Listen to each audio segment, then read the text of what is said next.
Hey, how's it going, guys? Welcome back to Busted Knuckle Performance. Today I'm going to be gapping my new rings and putting them onto my pistons, and then hopefully reassembling the engine. So you always hear people saying about not taking the bottom end apart on these junkyard engines because you'll let the magic out, is what they say. Personally, I think somebody let the magic out of my engine about 50,000 miles ago, but we're going to try to put some magic back into this engine. So we're going to go ahead and take the pistons out of it and check the piston ring gap. Alright, here we go.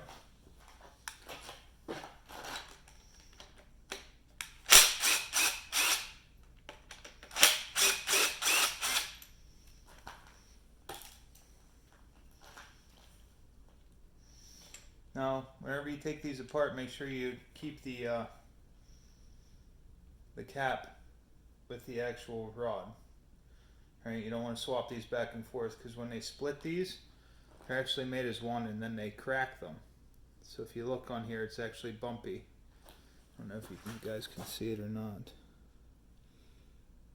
See how it's all bumpy? It's basically because it was one piece and then they cracked it across there. That's how they split them. So you can't just swap these back and forth. So you got to keep them separate.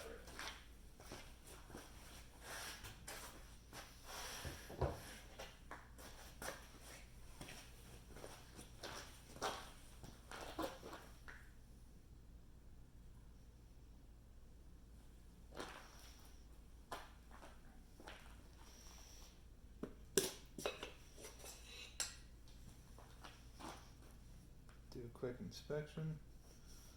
These rings move pretty nice.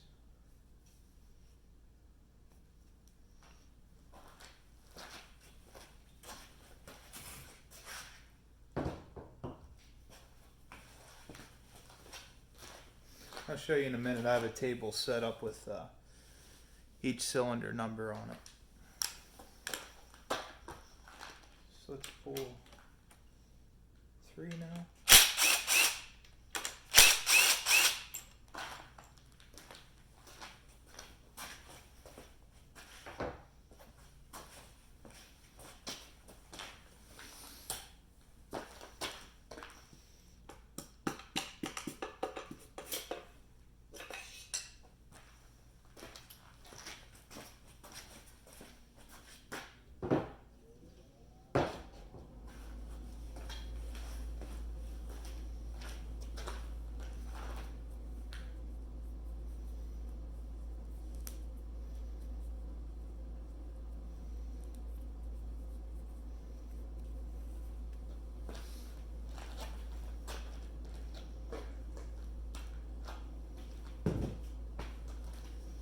Alright, let's go ahead and rotate the engine some here.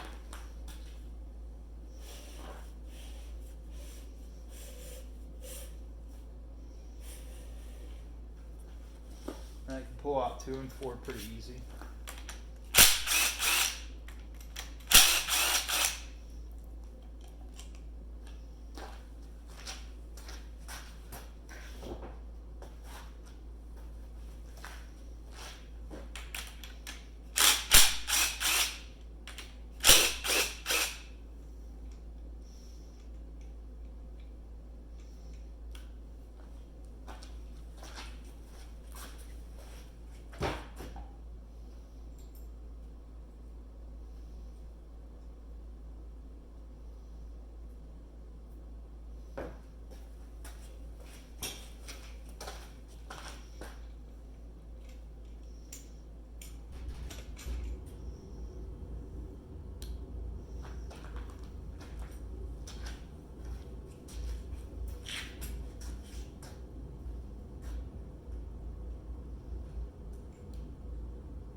before.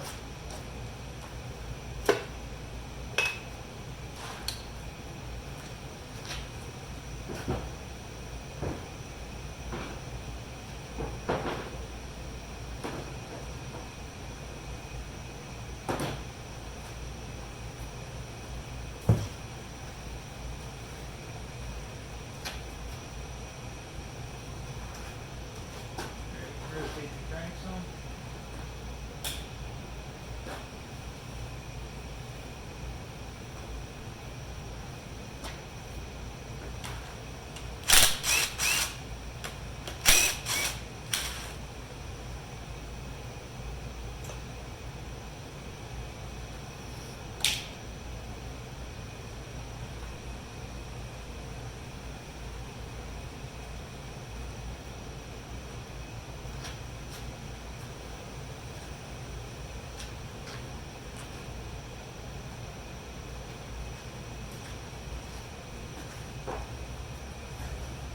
That was number 5.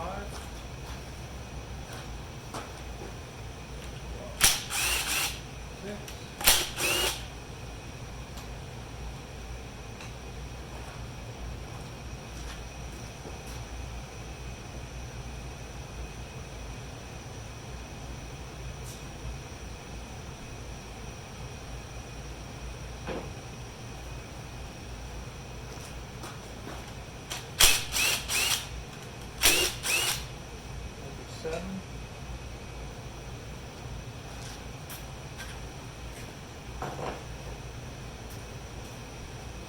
And then number 8. I have to rotate it just a tiny bit for each.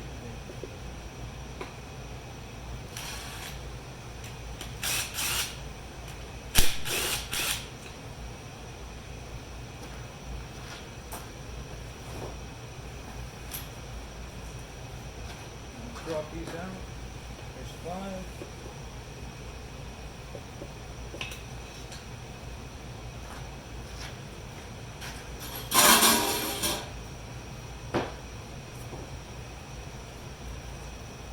There's 6.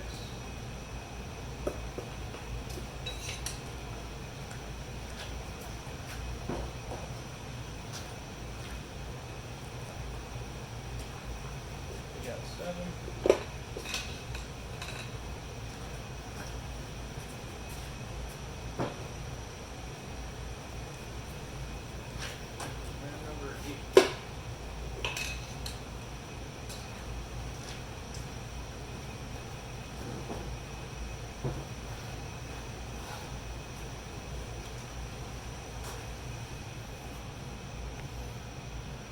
And all this stuff you see here is just oil. It's left over. Well, if you look out the cylinders there, they still have cross hatching on them. So that's pretty cool. And I have a table set up here. It has 1, 3, 5, 7, 2, 4, 6, and 8. Have the pistons set there, and then there's the caps, the bearings in them. So I'm going to wipe them all down, clean them all up, inspect everything. We're going to go ahead and check the ring gap then. So this is really hard to film and actually work at the same time. So I'm just basically going to give you an overview of what I'm doing and explain the parts to you. So this is cylinder 8. So I always rate on the top of the cylinder what cylinder they come out of, and then I'll clean it up and everything. Get all this crud off of here. But I already removed the piston rings, so I can show you. This is an oil ring, so there's 3 pieces. There's the wavy part, and then there's the top and the bottom of the ring. So the wavy ring goes in first, and then the top and the bottom lock it in place. And what that does is it keeps oil from coming up into your combustion chamber during your engine's rotation. If you get oil up past here, your engine's going to smoke. Alright, on an LS engine, these are your first and second rings here. From the factory, they're actually the same. The second ring has this little dot on it. I'm not sure why they have a little dot on there, but it's the same material, same thickness. Not too much has changed about it. They go there and there. I'm going to go ahead and check the gap on these rings then. I'll show you that. Alright, so how you figure out what the ring gap is, I'm going to take the ring, I'm going to simply place it inside here. I say simply as I'm using one hand. Alright, so push that down, and then I'll go get the piston, and I'll push it down to make sure it's even. So I'm going to push it down in.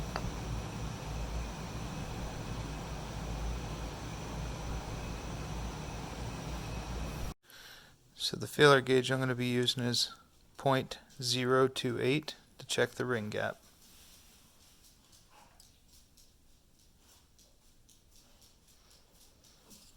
Alright, this ring is already gapped to .028. I'm going to check the rest of them to make sure they're within that same tolerance. And then I'll start with reassembling the engine after that. Alright, to give everybody an overview of what I'm doing, I'm just removing the piston rings. A lot of these are actually pretty stuck. Like I said, I think there was a blown head gasket on this engine. But the trick is to get these oil rings off. So the oil rings like to get stuck in there. So I just take a pick and slide it around the outside. Because I'm putting new rings in this, so I really don't care about these ones. One of them actually broke whenever I was removing it. But just to give you an oversight of what I'm doing. So there's the first. I'll call that the bottom oil ring. And then there's the top one. It's really hard to see, but see if I can dig it out. Alright, so there it is. Take it off. And now this oil ring separates here and it comes off.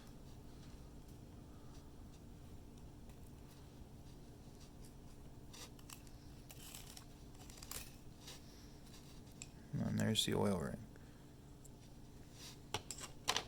So I'm going to clean up these pistons because inside here they get gunk.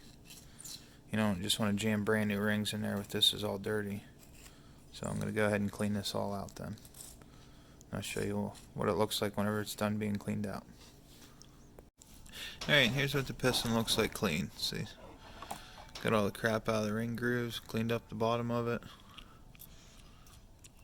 Looks nice. Now I'm going to be installing the new rings.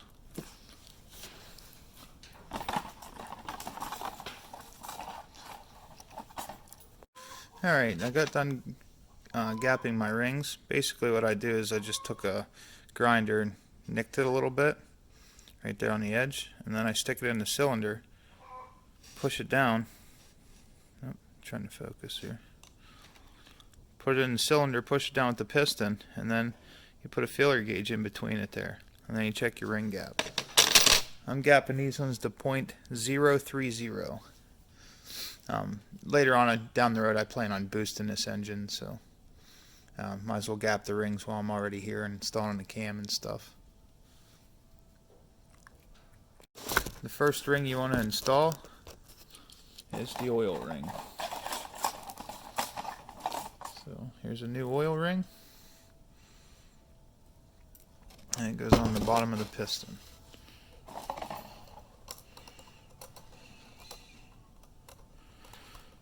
I did some research about the rings. I guess they don't really care which way the gap is. You see it there? It doesn't really matter which way you do it, whether it's up or down. But what you do want to do is make sure none of your rings overlap each other there. So that's the oil ring, and then this is the upper and lower oil ring I'll be installing. They're exactly the same.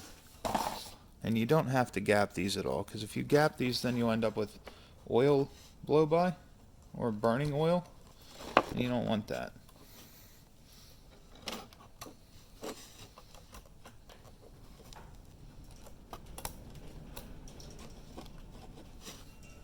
Alright, simple as that. There's the first one.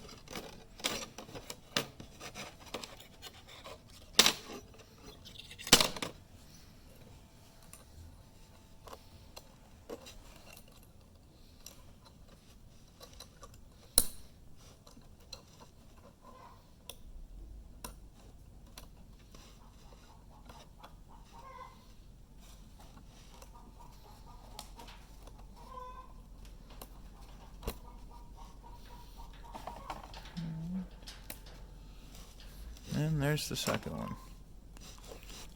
I don't know if you can see, I got one gap there, another gap back here, and the other one's on the far side. So that should be good. And then on these rings here, they have a little indication mark. See the little dot there? It's really hard to see. See the little dot right here? So this is the second ring, and it goes with the dot facing up. So get that installed on there. Right, like that. There you go. Now I'll get the other one installed, the top one. And it has a little indication mark. This one's really hard to see, but there's a mark right there. And you don't want the two ring gaps to be facing each other. So you put one opposite of the other one. There's one here, and then the other one's back here.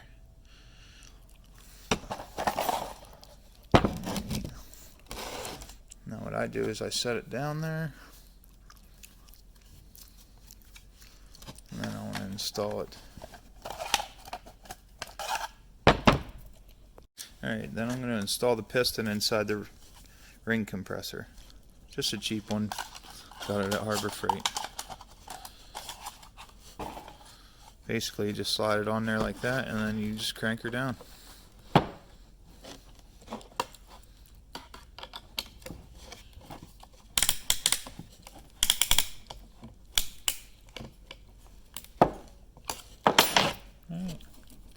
And see what that does is it compresses the rings for install. Alright, now I'm going to be installing the piston.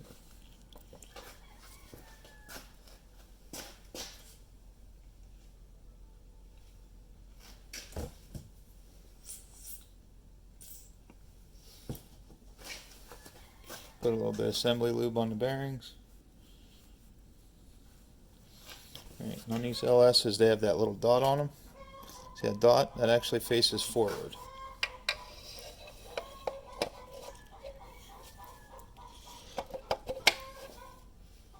Just like that, take the back end of a hammer and just tap her in.